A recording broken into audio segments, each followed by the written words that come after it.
From the inside, Payard, Figueroa, Allen, Ferguson, Williams, Canty, Rodriguez, Jackson, and Gordon. You want to keep an eye on Chelsea Williams in lane 5. Coming in at 61:31, the fastest time from Regent. Also, Ferguson of Miami Southridge in lane 4. He's the defending state champion, where she set a personal best. Also, Canty of Bitterhaven coming in at 62 seconds flat. Taylor, Figueroa, Allen, Ferguson, Williams, Canty, Rodriguez, Jackson, Gordon. Now going into the final 3 hurdles out in lane 6, Canty of Bitterhaven.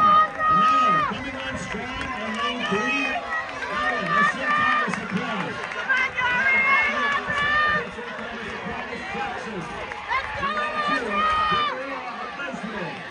But it's going to be Ariana Allen of St. Thomas Aquinas.